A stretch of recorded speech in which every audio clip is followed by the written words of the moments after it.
ورحمة الله وبركاته.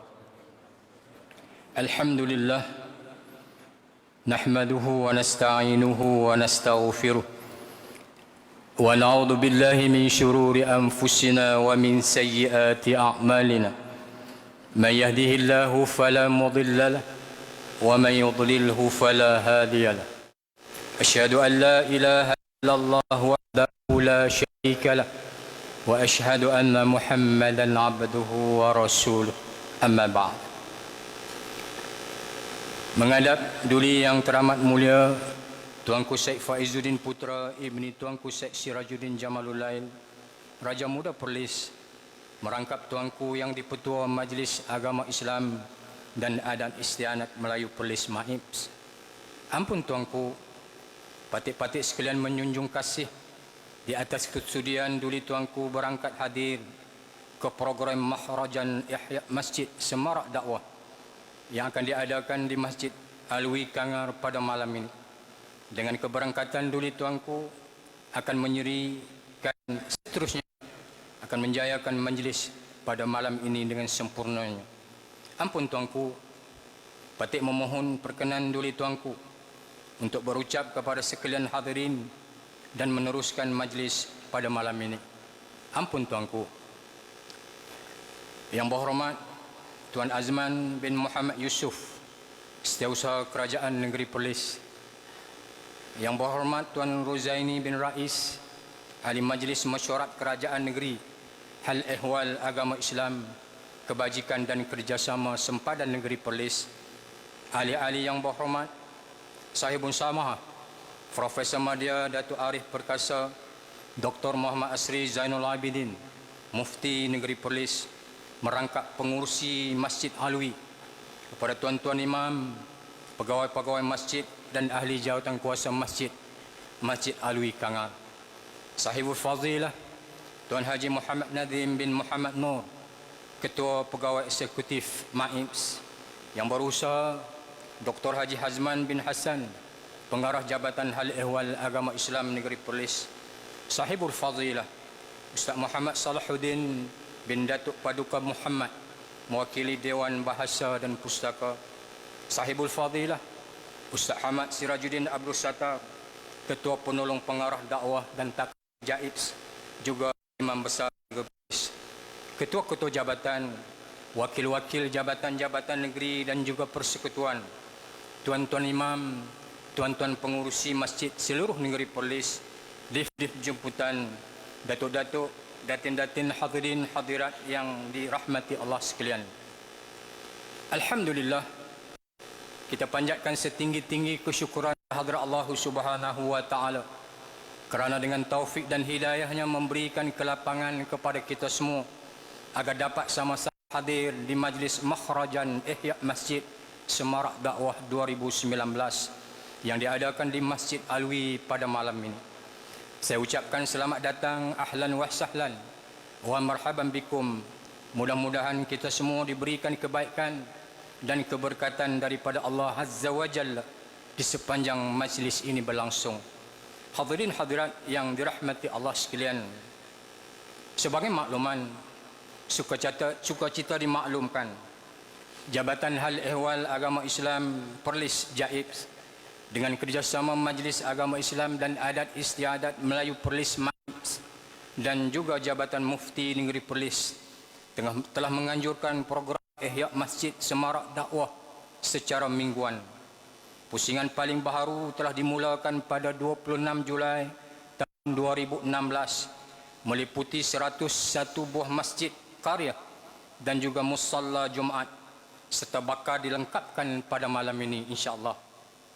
Sebagai tanda kesyukuran lengkapnya pusingan ini, maka pada malam ini 24 April 2019 di Masjid Alwi Kangar akan diadakan program Mahrajan Ihya Masjid Semarak Dakwah yang akan disempurnakan pelancarannya oleh duli yang teramat mulia Tuanku Raja Muda Perlis. Forum Mahrajan Ihya Masjid Semarak Dakwah pada malam ini akan dibarisi oleh ahli panel seperti berikut. Yang pertama, Sahibul Samah, Profesor Madya Datuk Arif Perkasa, Dr. Muhammad Asri Zainul Abidin, Mufti Negeri Perlis.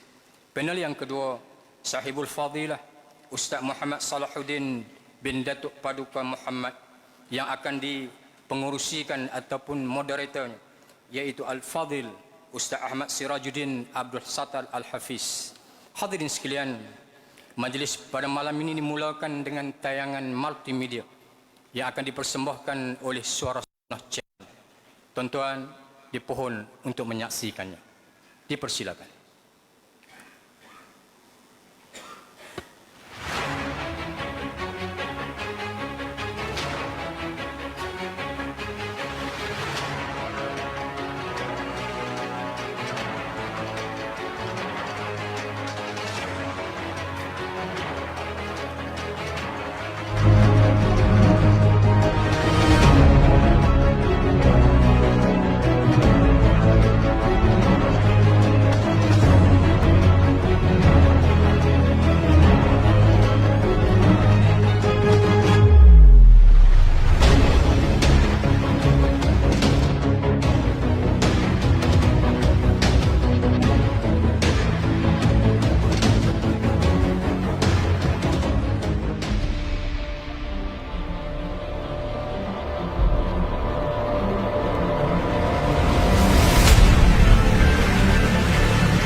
Ampun tuanku, demikian tadi tayangan multimedia yang telah dipersembahkan oleh Suara Sunnah Channel. Hadirin hadirat yang dirahmati Allah sekalian, sebelum kita meneruskan majlis pada malam ini, saya mohon untuk memberi sedikit iklan. Di pohon kenderaan, tuan punya kenderaan yang bernombor KDH 4838 untuk alih kenderaan anda. Terima kasih. Hadirin hadirat yang dirahmati Allah sekalian, majlis seterusnya ialah penyempurnaan gimik makhrajan ihya masjid. Untuk itu dipersilakan Tuan Pengarah Dr. Haji Hazman bin Hassan menghadap dan memohon perkenan duli yang teramat mulia tuanku seterusnya mengiringi duli tuanku bagi penyempurnaan gimik makhrajan ihya masjid dan bersama dengan dif-dif jemputan insyaAllah.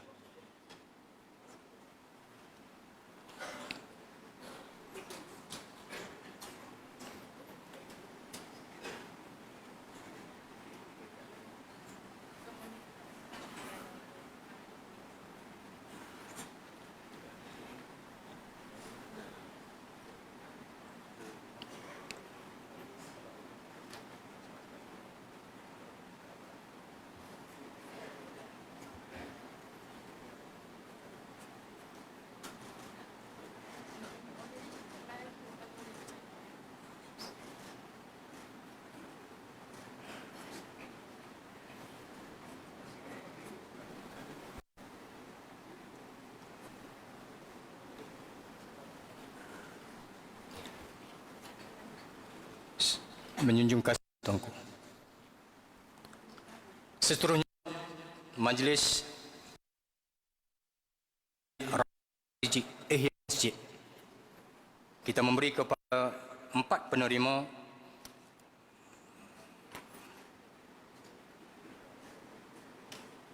maka dijemput penerima yang pertama Majlis Agama Islam dan Adat Istiadat Melayu Perlis MAIPS.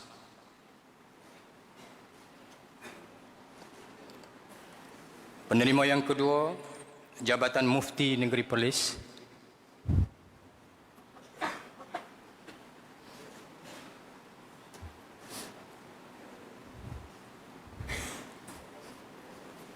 Penerima yang kedua Jabatan Mufti Negeri Perlis.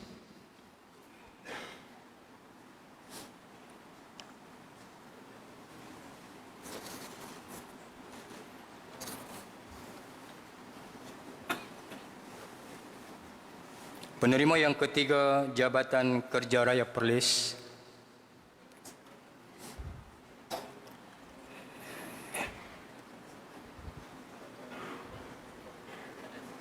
Ada.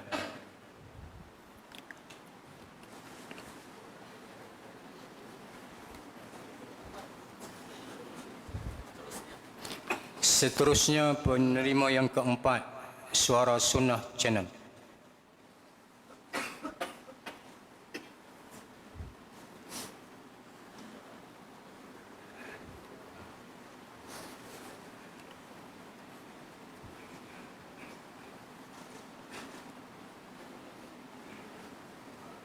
Menjunjung kasih tuanku.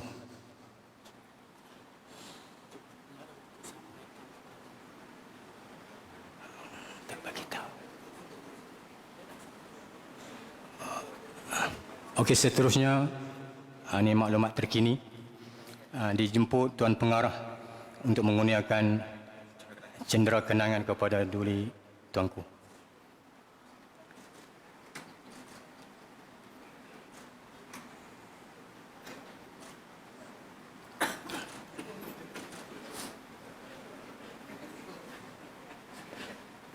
Menjunjung kasih tuanku.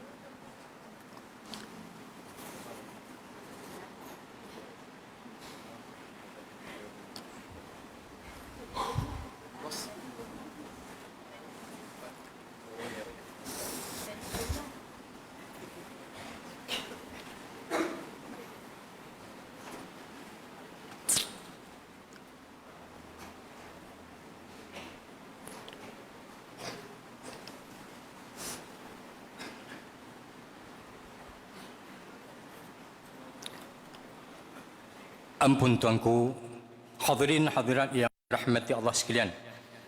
Sekarang tibalah masanya kita akan menyaksikan program yang menjadi induk persembahan kita pada malam ini, yaitu Forum Makhrajan Ihya Masjid Semarak Dakwah 2019.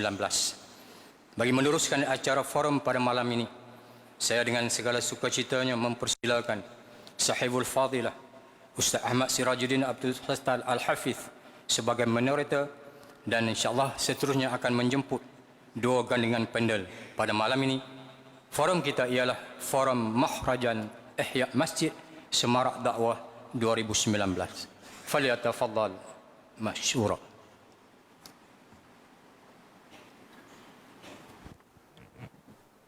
Bismillahirrahmanirrahim. Assalamualaikum warahmatullahi wabarakatuh. Sebelum saya mulakan forum pada malam ini, dijemput panel yang pertama Sahibul Samahah Mufti Negeri Perlis, dan panel yang kedua yang bahagia Ustaz Muhammad Salahuddin Datuk Paduka Muhammad. Dipersilakan.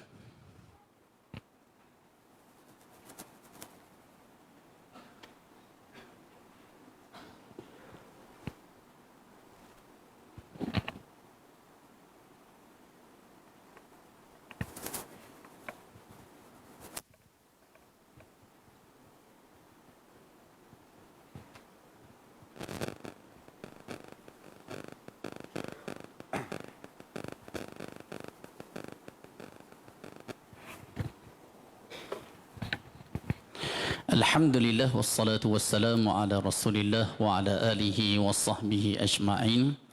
Allahumma salli ala Muhammad wa ala ali Muhammad kama sallaita ala Ibrahim wa ala ali Ibrahim innaka Hamidum Majid. Amma ba'd. Menghadap duli yang teramat mulia Tuanku Raja Muda Perlis, Tuanku Syed Faizuddin Putra Ibni Tuanku Syed Sirajuddin Jamalul Lail, menjunjung kasih duli tuanku berangkat ke majlis ini, patut memperkenan duli tuanku untuk memulakan forum ini. Yang berhormat Setiausaha Kerajaan Negeri Perlis, yang berhormat Esko Agama Islam Kerajaan Negeri Perlis, yang berbahagia Ketua Pegawai Eksekutif Majlis Agama Islam dan Adat Istiadat Melayu Perlis MAIPS, yang berbahagia Pengarah Jabatan Hal Ehwal Agama Islam Perlis JAIPS, Ketua-ketua Jabatan, pengurusi jawatan kuasa masjid seluruh negeri Perlis, ahli jawatan kuasa, pegawai-pegawai masjid, tuan-tuan perempuan muslimin muslimat yang dirahmati Allah sekalian. Alhamdulillah, bersyukur kita kepada Allah Subhanahu wa taala kerana dapat bersama pada malam ini dalam mahrajan Ihya Masjid Semarak Dakwah. Rasa cakap malam ni pun rasa macam letih perkampungan sunnah pun tak habis lagi. Kan? Tapi alhamdulillah tengok malam ni nampak ramai. Alhamdulillah kira ni Datuk Mufti, walaupun Datuk Mufti kira buah habis lelah perkampungan sunnah malam ni, alhamdulillah dapat bersama dengan kita. Tengok ramai, alhamdulillah. Ni macam anggap convention lah, kan, nak sebut convocation, letih tuanku nak bagi sini pula, kan, kita sebut convention lah. Ihya masjid untuk semua pegawai masjid. Kalau luar masjid nak suruh tepuk tangan dah ni, tapi dah dalam masjid tepuk luar masjid sekali lah, kan. Tuan-tuan pun dirahmati Allah sekalian, sebagaimana yang disebut oleh pengacara majlis kita tadi, Ihya Masjid telah dimulakan pada 28 Julai 2016. Sebelum tu dah ada dah zaman Ihya Masjid ni, saya ingat saya mai Perlis 2006 dulu dah ada dah. Zaman Datuk Seri Syahidan dulu selaku Menteri Besar Perlis masa tu. Selepas tu zaman Datuk Seri Dr. Maisa Sabu, dan zaman Menteri Besar sekarang pun yang Amat Berhormat Datuk Seri Azlaman pun masih diteruskan. Alhamdulillah. Jadi malam ni kira penamat ni. Kalau nak kira, kalau kata masjid lain tu kita pilih masjid lain dah. Tetapi disebabkan Masjid Alwi ni masjid yang terakhir untuk melengkapkan 109. Saya tengok ramai juga tertanya tadi, tuanku Raja Muda buat masuk po 109 tu, kan. Kalau bahasa kampung dia kata, natang apa 109 tu? Kan. 109 tu merujuk kepada 97 masjid qaryah, 4 masjid utama. Kan 4 masjid utama ni Masjid Negeri, Masjid Alwi, Masjid Warisan ni. Lepas tu Masjid Tuanku Syed Putra Jamalul Lail, dan satu lagi Masjid Al-Husain Kuala Perlis. Campur 4 tu jadi 101. Jadi 8 tu mai ikut mana? Okey, dia musalla Jumaat ataupun surah Jumaat, tapi kalau nak kira tu kita panggil macam masjid jugalah. Kalau masuk dalam tu nak kira boleh tahiyatul masjid lah. Jadi ada Unimi ada 2, ada di IKBN 1, UIT, ada dekat Politeknik Matrikulasi, ada dekat Kem Bukit. Saya sebelum ni sebut Kem Bukit Cauda, rupanya bukan Cauda, rupanya Kauda. Kan, Kem Bukit Kauda. Jadi cukup 101 jadi 109. Ini simbol 109 yang kita kata yang disempurnakan oleh duli yang teramat Tuanku Raja Muda tak sah ni. Tuan-tuan yang dirahmati Allah sekalian. Jadi untuk malam ni sebagai pelengkap kepada Ihya Masjid kita. Jadi untuk makluman Datuk Mufti kita, saya ni selaku kira macam kepada Ihya Masjid ni lah. Tapi tengok gambar multimedia hak gambar saya banyak sekali. Kita hak urus, kita hak ceramah. Kan? Dan mula mufti okey, lepas tu mufti tak mau. Kan? Bukan mau. Kan? Cuma mufti kat tak dan sebab hak sendiri pun ada, tiba-tiba nak urus jabatan agama pun ada juga. Okey, jadi untuk cerita pengalaman Datuk Mufti selaku yang pertama, bila kami masuk ke masjid-masjid ni, ada masjid kampung, ada masjid pekan, ada masjid bandar. Orang tetua kita dulu kata masjid kampung sangat meriah. Saya ingat saya kecil dulu kalau kata buat kenduri kat masjid, masuk bulan Ramadan dengan tarawih, ramai. Dulu kalau masjid pekan, masjid daerah, tak ramai macam sekarang. Kan? Tapi keadaan berbeza. Bila kami pergi 109 masjid ni, hak masjid kampung orang tak apa ada. Hak masjid pekan ramai dan masjid bandar macam Masjid Alwi ni kita boleh tengok alhamdulillah kemeriahan dia. Masjid negeri alhamdulillah ramai. Kan, jadi masjid-masjid utama ni ramai jemaah. Jadi nak tanyalah apa komen Datuk Mufti berkaitan dengan kita kata bila masjid kampung yang dianggap kerosakan mungkin lebih kurang daripada masjid bandar ni. Masjid macam-macam ada. Tetapi kesedaran orang bandar ni, mungkin dulu sebab nama Islam Hadari tu, zaman Pak Lah tu mungkin kita kata Hadari ni masyarakat pekan. Kan? Jadi apa komen Datuk? Silakan. Assalamualaikum warahmatullahi wabarakatuh. Alhamdulillah wassalatu wassalamu ala Rasulillah wa ba'd. Menghadap ke Wahduli yang tamat mulia Tuanku Raja Muda, menjunjung kasih atas kebangkatan Tuanku dan mohon perkenan untuk menjawab soalan Al-Fadhil Juddin selaku Imam Besar. Rakyat boleh ni dia tahu, dia kenal Ustaz Sirajuddin ni, tapi dia tak tahu Ustaz Sirajuddin ni ialah Imam Besar di negeri Perlis ni. Jadi Tok Imam kalau ada masalah apa, boleh mari kat Tok Imam Besar tu. Kalau tak ada mai kat Mufti pun mai kat Tok Imam Besar. Kan? Dia boleh sembang dulu. Kan? Dan tadi dia kata Mufti tak pergi. Tengok padan dengan Imam Besar lah. Kan? Buah dia pun dah banyak sangat, kemas dah kan. Malam tadi saya tak sempat pergi ke TV Hijrah. Saya tak larat lah nak pergi. Saya pun minta maaf lah, kata saya tak pergi lah. Dan live. Saya minta Tok Imam Besar pergi, dia tak mahu. Patutnya Imam Besar Perlis ni mau pergi masuk TV lah kan. Dan wassalam kepada Ustaz Salahuddin, orang Dewan Bahasa. Kebetulan saya pun ahli lembaga Dewan Bahasa.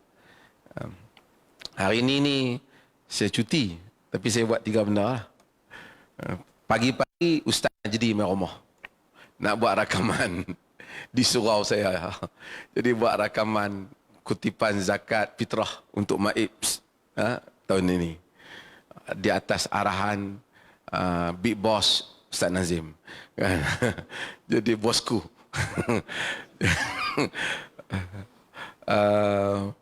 Tengah hari ikut tuanku pergi ke Gok Nangka. Malam mai sini. Tak saat sebelum mai saya duk angkat pasu bunga. Jadi mak saya mari ke mai ke Perlis, dia bawa semua pasu bunga dia. Jadi saya kena panggil orang juga lah angkut. Tadi saya tanya Dr. Azman, pasal apa yang nak mai buat kat Masjid Alwi juga? Baru sudah daripada perkampungan Zunah letih nak mai Masjid Alwi juga. Orang duk kata hampa ni tak ada tempat lain nak perhimpun, kan? Jadi tak sat ni dia habang kat saya. Ni macam ulang balik ke sarang. Oh, tu dia punya bahasa dia tu. Masjid Alwi ni macam ulang balik ke sarang. Tapi saya tak sat nak berjalan sekali barangkali Dr. Azman ni dia baca hadis. Dalam hadis Nabi kata innal imana, hadis riwayat Al-Imam Al-Bukhari, innal imana la ya'ziru fil madinati kama ta'zirul hayyatu fi juhriha. Sesungguhnya iman akan berhimpun balik di Madinah macam mana ular berhimpun balik ke sarang dia. Dalam riwayat Muslim Nabi kata bada'al islamu ghariban wa sayaudu ghariba. wala ya'razu fi bainal masjidain kama ta'razu al-hayyatu fi juhriha. Nabi kata iman itu akan mula dalam keadaan asing, ganjil. Islam, bada al-Islam. Islam itu mula dalam keadaan ganjil. Masa awal orang tak apa nak tahu Islam. Orang rasa pelik, apalah Muhammad ni bawa benda pelik-pelik. Wa sayaudu ghariba, mai satu zaman Islam jadi pelik-pelik. La ya'rizu baina masjidain. Nabi kata tapi Islam yang pelik itu dia akan berhimpun antara dua masjid. Masjid apa tu? Masjid Nabi dan Masjidil Haram. Kama ta'rizul hayyatu fi juhriha. Macam mana ular masuk balik ke dalam sarang dia. Hadis riwayat Imam Muslim. Barangkali dia masuk tu lah. Kan? Tak apalah. Tadi saya sebut, dengar pengurusi duk sebut makhrajan. Dia bukan makhrajan kot. Ha? Dia nak sebut mahrajan. Kan? Makhrajan ni makhraj. Makhraj ni tempat keluar. Tapi mungkin yang ni nak keluar kot. Kan? Mahrajan ni dia apa? Festival. Dia perayaan. Ha. Okey, tak apalah. Apa soalan tadi?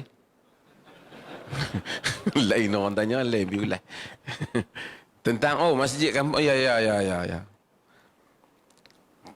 Kampung ataupun orang kita dalam bahasa kita ni orang kampung, orang bandar. Arab kata apa?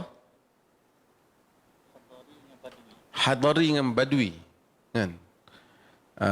Okey. Dalam Al-Quran ada perkataan qura. Kan? Ada perkataan Madinah ada kan? Waja'a min aqsal Madinati. Datang satu orang dari ujung Madinah, kan? Lau amanu ahlul qura walau amanu ahlul qura wattaqau la fatahna alaihim barakatim minas sama. Jika ahli kampung beriman dan bertakwa. Tapi perkataan qura, perkataan Madinah dalam Al-Quran tidak refleks kepada masyarakat badui dan tidak badui. Bandar ataupun tidak bandar. Tapi mungkin perkataan yang dekat ialah perkataan A'rab. Sikitlah cerita. Arab, ada A'rab. Kan? A'rab maksudnya ialah orang-orang badui, Bedouin. Kita kira orang darat lah. Orang darat. Quran ni bila kita tengok perkataan A'rab ni, orang kampung darat betul ni, nampak macam negatif sikit. Walaupun Quran adil, saya akan sebut, macam negatif sikit. Bukan Quran tak suka dengan badui, tapi sikap dia keras. Orang kata keras tak punca. Allah kata, Al-a'rabu asyaddu kufran wa nifaqa. Wa ajdaru alla ya'lamu hududa ma anzalallahu ala rasulihi. Orang Arab lebih dahsyat kufur dan nifaknya. Arab ni badui, dia padang pasir. Dia mari kat Nabi SAW, dia macam betul bendui, ilmu dia tak banyak. Tapi kadang-kadang okey. Kadang-kadang dia mai kat Nabi, senang dia beriman. Dia tanya, wahai Muhammad, siapa cipta langit dan bumi? Nabi kata, Allah. Siapa yang cipta bukit-bukit ni? Allah. Aku tanya engkau dengan nama Tuhan cipta langit, bumi, bukit-bukit ni, betul ke Allah hantar kau? Nabi kata, Allahumma na'am. Ya. Tak apa, aku beriman. Mudah. Sahabat kata, kami suka kalau orang-orang badui ni datang. Nabi ni, kalau kawan-kawan, sahabat-sahabat yang di bandar ni, tanya dia, soalan-soalan, kata soalan bodoh. Nabi marah. Nampaklah Nabi marah tu. Nabi bukanlah marah, Nabi maki, berubah muka dia, dia marah. Nabi tak suka soalan bodoh. Tapi kalau badui, okey, dia tanya soalan apa pun tak apa. Dia mari kadang-kadang, dia tanya soalan-soalan yang kita kata soalan bodoh lah. Nabi layan dah. Dia kencing di masjid Nabi tu. Kan? Dia kencing di masjid Nabi. Nabi SAW, ni dia. Nabi sahabat, faqama an-nas liyaqa'u alai. Manusia bangkit nak pukul dia. Nabi kita da'u, biar dia. Innakum tub'athuna muyassirina wala mu'assirin. Kamu diutuskan untuk memudahkan, jangan bagi payah. Dia main-main jumpa Nabi. Dia betul. Dia Nabi abang untuk orang kencing-kencing ni. Semai. Dia tengok masjid elok macam tu, masjid tak ada kapet zaman Nabi. Dia kencing. Nabi suruh ambil air, tuang atas tu. Sebelum tu dia jumpa Nabi. Dia dengar Nabi dakwah. Dia kata, Allahumma rahamni wa Muhammadah. Wala tarham ma'ana ahada. Ya Allah, rahmatlah aku dan Muhammad. Jangan rahmat siapa-siapa. Kami dua orang saja. Nabi kata, qad hajartal wasi'an. Kau telah menyempitkan benda yang luas. Biarlah Allah rahmat semua. Masa kita dua orang saja. Kan? Macam itulah Badui. Tapi kata sahabat, kami kalau Badui main kami suka. Dia tanya macam-macam. Nabi jawab soalan dia. Kalau kami tanya, Nabi tak suka soalan bodoh tu. Nabi tu mau, bukan Nabi tak suka soalan. Nabi tak mau orang duduk dalam level yang rendah bila dia sudah sampai pada level yang tinggi. Jadi Badui. Cuma Badui ni, Quran kata, Al-A'rabu asyaddu kufra wa nifaqah. Dan Arab itu lebih dahsyat kufur dan nifaknya. Lebih patut untuk tidak mengetahui kadar-kadar, batasan-batasan apa yang Allah turunkan kepada Rasulnya. Pasal apa? Jenis pengetahuan. Mari, Ya Muhammad. Dia pergi. Wahai Muhammad. Quran turun larang. Nabi jawab, Oh sahabat lain tadi, Ya Rasulullah. Nabi, dia kata. Bukan Nabi marah dia panggil itu. Nabi nak ajar kesantunan. Jenis tak tahu santun. Tapi Nabi layak. Ya. Saya pun pernah duduk di Jordan. Jordan dah Badui juga. Dia kalah pilihan raya, satu kaum nak keluar. Nak keluar daripada. Okay, nak faham macam tu juga. Kita nak faham Badui ni, kita nak duduk dia tak bagi. Tempat dia kosong. Dia kata ada tempat ada orang. Siapa? Kawan dia lagi 20 minit nak main. Bagilah orang lain duduk dulu. Tapi kira tak kira Badui. Badui. Wa qalatil a'rabu amanna qul lam tu'minu walakin qulu aslamna walamma yadkhulul iman fi qulubikum. Orang Bedouin kata kami beriman, kata kamu belum beriman lagi. Nabi Allah Taala suruh Nabi beritahu, tapi kata kamu dah Islam, iman belum masuk dalam dada kamu, dalam jantung-jantung kamu. Ini Badui, panjanglah nak cerita Badui ni, 3 jam cerita pasal Badui. Kan? Quran, bagaimana Quran? Tapi Quran, walaupun ada juga ayat bagi excuse pada Badui. Wa minal a'rabi man amana billah wal yawmil akhir. Di kalangan orang Arab ada yang beriman dengan Allah dan tak apa. Soalnya bukan Badui, bukan kampung ataupun bukan bandar. Soalnya ialah mentality dan sikap. Tapi apa beza kampung dengan bandar? Kadang-kadang orang fikir kampung dengan bandar ni orang bandar hebat. Dia pun lebih kaya. Tak juga. Itu tak. Ramai orang bandar yang tak kaya. Saya ada kawan, kita duduk Kuala Lumpur. Kuala Lumpur semua ada. Hebat. Tapi kita tanya dia, Kuala Lumpur ada. Bangunan hang berapa biji? Dia pun tak ada. Dia pun sewa. Tak apalah. Tapi itu bukan ukuran tentang seseorang. Ukurannya ialah ilmu pengetahuan. Apabila seseorang duduk dalam satu masyarakat yang terdedah kepada pengetahuan dan ilmu, dia akan dapat banyak. Quran dan sunnah mau daripada kita menuntut ilmu pengetahuan. Orang, kebetulan orang yang duduk di bandar. Nabi orang bandar, Nabi bukan orang kampung. Kerana Mekah adalah bandar. Kalau orang kata kita macam Nabi orang kampung, salah. Nabi bukan orang kampung. Nabi bukan Badui. Nabi adalah orang bandar. Mekah adalah bandar. Dinisbah pada orang Arab. Sebab tu walaupun pada awal Nabi lahir, memang orang Arab ni tabiat dia hantar anak-anak dia pergi ke kampung-kampung supaya menyusu dengan orang kampung, belajar bahasa yang Arab yang bagus kepada orang-orang Arab yang asal. Tapi soalnya kelebihan orang bandar ialah mereka mempunyai pengetahuan yang lebih pasal mereka bergaul lebih. Bila bergaul lebih, jumpa orang tu, jumpa orang ni, bergaul lebih. Bila bergaul lebih, ilmu lebih, kematangan lebih. Kalau benda itu di-channelkan dengan cara yang betul, mengaji lebih, tahu lebih. Orang tahu, kalau kampung kita ni mazhab Syafi'i. Syafi'i itu orang mana? Tak tahu orang Pahang ke orang... dia tak tahu. Kan? Dia kata Syafi'i, dia kata, imam kita lah. Dia orang mana? Imam Syafi'i lah. Dia hidup bila? Zaman Nabi lah. Dia pun tak tahu. Dia ada kata Imam Syafi'i. Masa Imam Syafi'i wafat, Nabi ziarah dia. Dia abangnya tu. Kata. Tu yang pi Mesir kata ada tapak kaki Nabi ziarah Imam Syafi'i tu. Dia kata Imam Syafi'i meninggal tahun 204 Hijrah. Wah, dalam dia tak tahu. Tapi orang bandar suppose bermaklumat. Cari maklumat, cari perkara, dia tahu lebih pada satu mazhab, lebih pada satu pandangan. Dia lebih terbuka. Sebab bukan kerana bandar tu, kerana pergaulan. Bila pergaulan lebih terbuka, keadaan lebih terbuka, ilmu lebih terbuka, dia mari sikit kepada Islam lebih. Bila dia mari pada Islam lebih, dia ada kesedaran lebih. Bila ada kesedaran lebih, dia mari ke masjid lebih. Tapi bila duduk di kampung, walaupun kampung tak buat apa. Itu jadi masalah lah. Bukan tak ada kuliah, ada, tapi dia tak pergi. Dia dan pegang buah dia tu, buah tu je. Dan ini ada masalah. Bukan salah kampung ataupun bandar. Saya rasa proses yang kita kena buat bukan kampung dan bandar, tetapi memaklumatkan orang kampung. Sekarang ni orang kampung semua ada ni. Semua benda tahu. Sama lihat cerita orang kampung tahu, dengan bandar tahu hampir.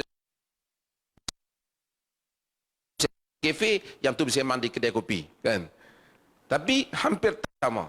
Tapi dia kena pengetahuan saja tidak cukup, tapi pengetahuan dengan kesedaran. Bila di bandar ni kemudahan lebih, kita tengok masjid bandar pun lebih, ustaz yang dia panggil pun barangkali berpengetahuan lebih, cerita bahasa yang lebih pun dia pandai.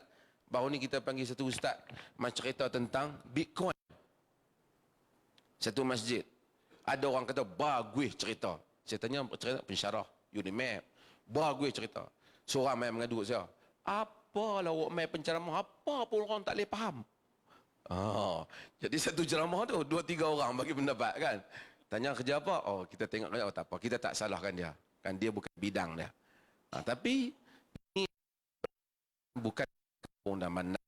Tapi masalah bagaimana kita menyiapkan kemampuan kita untuk ilmu pengetahuan. Terima kasih.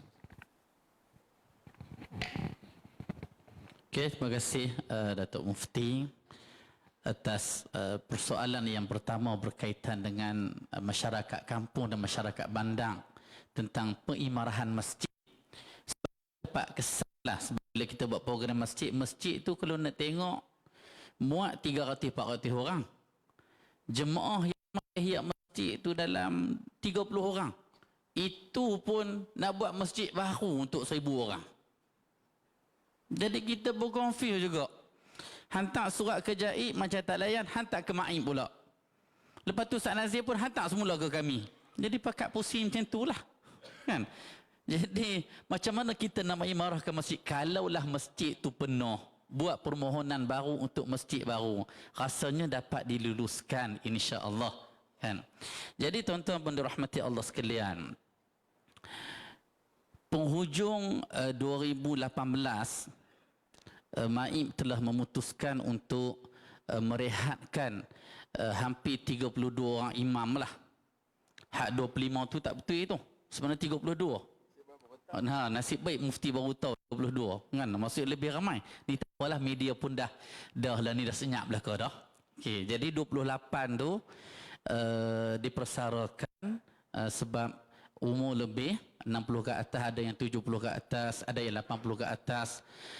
Dan sebenarnya dalam enactment Majlis Agama Islam pun sebenarnya mana-mana pegawai masjid yang umur 60 ke atas akan dinilai semula sama ada dia boleh meneruskan tugas dia sebagai pegawai masjid ataupun tak.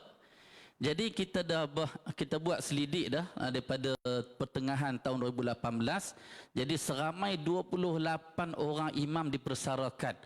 Dan setengah orang dia buat modal, dia kata ni nak buat hak masjid tak ikut garis panduan ni. Sebenarnya imam yang ikut garis panduan pun direhatkan juga. Cuma masa perkampungan sunnah pun ni saya jumpa seorang imam tu. Kita bagi jubah kat dia tahun lepas. Tu hadiah kerajaan negeri lah. Tiba-tiba saya tengok imam tu pakai jubah putih macam saya. Laman perlis dia pelekat dengan kain putih. Kata awak ni. Oh, bila tengok imam ni dah dipersarakan, dia segar laman perlis tu. Kan? Jadi tuan-tuan dirahmati Allah sekalian. Apabila berlaku macam tu, sebahagian masjid dalam Perlis dia boikot, kan? Dia boikot. Jadi bila boikot, ada yang tak pergi sembahyang jemaah dekat masjid tu, ada yang pergi dekat surau, ada yang pergi dekat sepadan sana, kan? Jadi seakan-akan ada orang ambil peluang di situ. Dalam Al-Quran Allah mengatakan walladzina takhadhu masjidan dirara wa kufra bainal mu'minin. Zaman Nabi di Madinah ada orang munafik. Bila Nabi buat masjid Nabawi, sebelum tu masjid Quba, gege munafik ni pun nak buat masjid depa juga. Jadi Allah kata ada sebahagian orang munafik ni buat masjid, tujuan dia dirar, untuk memudaratkan orang Islam. Kufra, kufur, dan antara yang besarnya wa tafriqan bainal mu'minin, dan nak memecah belahkan orang beriman. Ni antara yang berlaku. Sebahagian satu masjid tu saya tengok, ada satu masjid tu, surau lebih kurang 500 meter je Datuk. 500 meter dengan surau tu. Jemaah boikot masjid pakat pergi ke surau. Kan? Jadi nak tanyalah panel yang kedua, kok-kok lah kami di Jabatan Agama ni, dan panel yang kedua pun kita kata mai luar dari Perlis, dia pun tengok kok Sarawak. Kan? Jadi kok lah ada sesuatu yang Ustaz Salahuddin nak sampaikan kepada kami ni, mungkin kami nak kena lebih lunak ke, ataupun lebih cengih ke, kan? Sebab ada masjid setakat ini Datuk Mufti bagi kebenaran, kan? InsyaAllah Ramadan nanti baru ikut sepenuhnya, kan? Ada hak tu, sebab kalau kita tak bagi demonstrasi pula, kan? Jadi kita berlembut lah, kan? Kita berlembut walaupun kita kata yang kedua, silakan.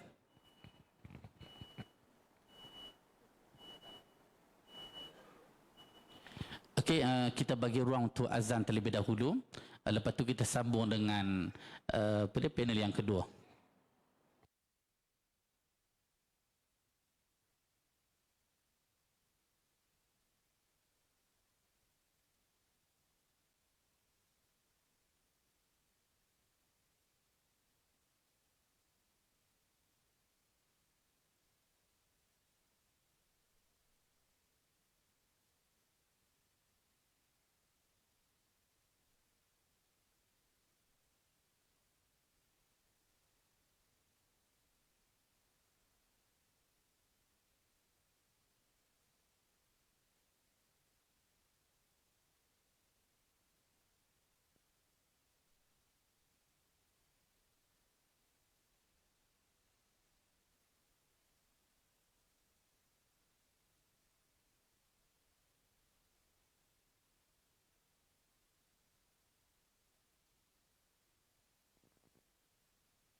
Ampun tuanku. Mohon izin untuk saya menjawab soalan daripada pengurusi ni. Jadi sebelum saya jawab tadi, saya tengok di skrin tadi Masjid 101, 101 masjid. Sama dengan alamat rumah saya. Rumah saya pun 101. Dan kebetulan ini datang mesyuarat dengan Jabatan Agama Islam Perlis. Jadi tadi kita berbincang tentang kembara titah untuk mengimarahkan masjid di Perlis mungkin dengan pelbagai kaedah barulah pendekatan. Jadi soalan tadi berkaitan dengan boikot. Saya rasa boikot tu agak bukan boikot kot. Sebab pengalaman saya berkaitan dengan masjid ni, ada sebuah negeri. Dia kata, ustaz boleh tak datang? Dia kata masjid kami ni masalah. Kalau bulan Ramadan, masuk 25 Ramadan tinggal imam dengan Bilal 2 orang, 3 orang solat tarawih. Kata setiap tahun masjid besar pada masjid ni lagi. Saya kata kenapa? Dia kata ustaz turun boleh tak? Saya kata nak turun ni perjalanan 4 jam daripada Kuala Lumpur nak sampai ke negeri tersebut, kena lintas sebuah negeri lagi. Bila saya sampai tu, saya kata pada dia senang saja. Kata apa perlu saya buat? Tulis maklum pada dia malam ni ada pertandingan mancing sebab masjid tu tepi laut. InsyaAllah ramai orang datang. Rupanya memang betul ramai datang. Kata sebelum dia mancing, dia kena dengar tazkirah saya dulu. Itu kaedah lah. Bila saya tanya penduduk kampung di sini, dia macam saya bersama cakap dia lah. Antara Badui dengan orang bandar ni. Sebab di situ adalah perkampungan nelayan. Saya kata macam mana nelayan tu nak datang masjid? Semua kuliah tajuk yang tinggi-tinggi. Integriti benda ni semua memanglah takkan ada walaupun besar mana masjid. Masjid tu hebat. Dengan ada rumah imam, dengan ada semua lengkap.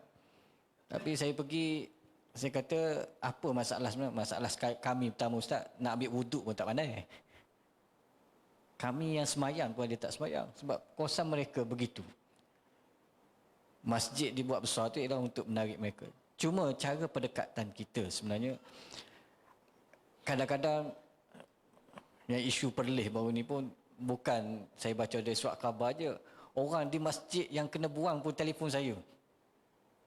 Dia kata orang buang saya ustaz. Ustaz kena cakap dengan Datuk Mufti, dengan Dr. Hazman, ustaz baik dengan dia tu. Dia orang tak tahu saya. Sudah. Orang Perlis telefon saya dekat Kuala Lumpur.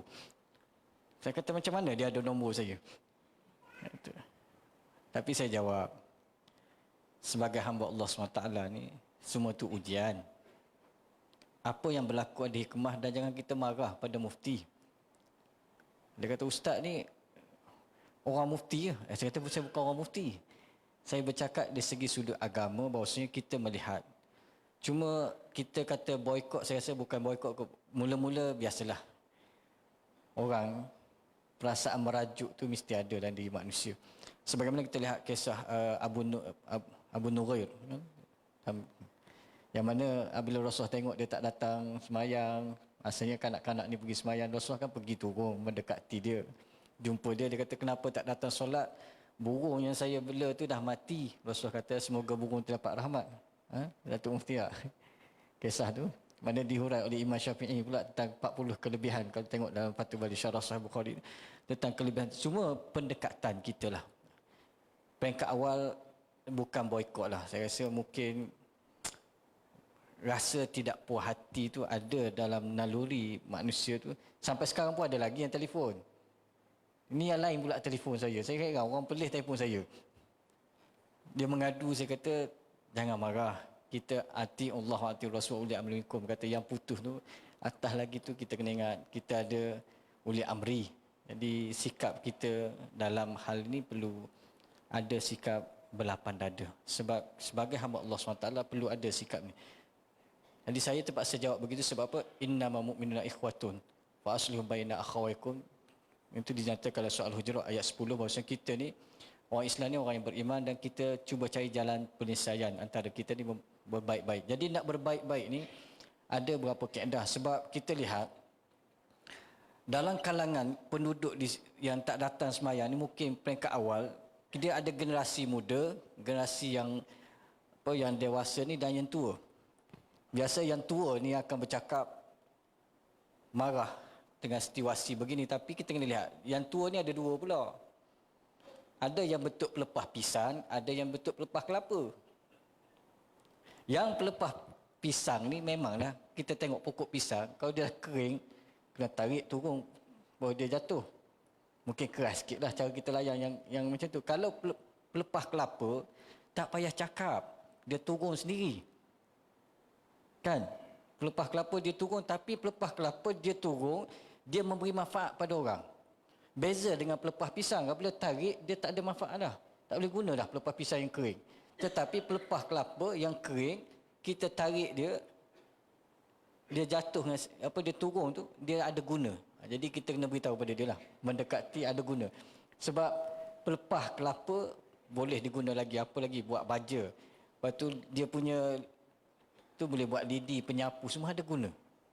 Jadi mungkin kita boleh mendekati mereka dengan cara apa kelebihan yang dia boleh bantu sesama kita. Sebenarnya kita lihat dari segi sudut memanglah hati manusia selalu terluka, tapi luka itu diubat dengan cara lembut, insya-Allah mereka akan mendekati kita.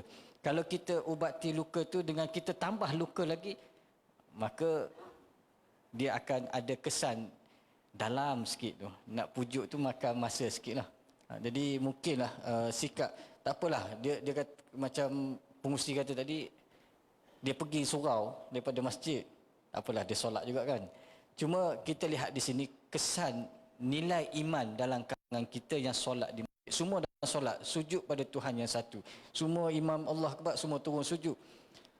Sedangkan kita lihat Rasulullah SAW menjelaskan pada kita tentang sah solat tu. Kepentingan sah solat tu, kalau kita lihat dalam hadis Muslim, Rasulullah menyatakan bila kita samakan saf, semua rapatkan bahu kita, semua tu kita boleh meminimumkan persisihan dalam kalangan kita. Adakah yang datang masjid tu mereka menjaga sah mereka dalam solat?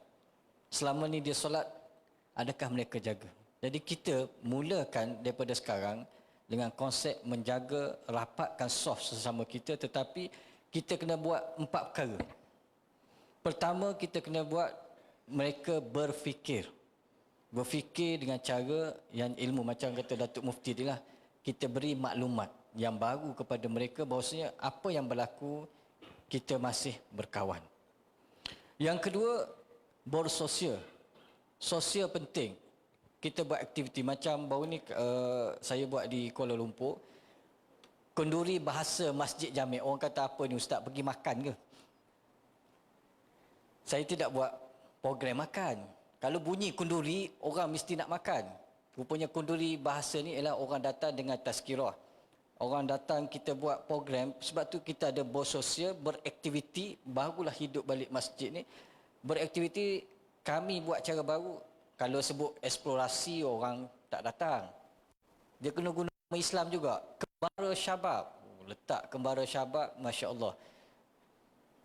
Nak 10 pasukan, yang datang 50 pasukan. Pening nak huluh dalam Kuala Lumpur.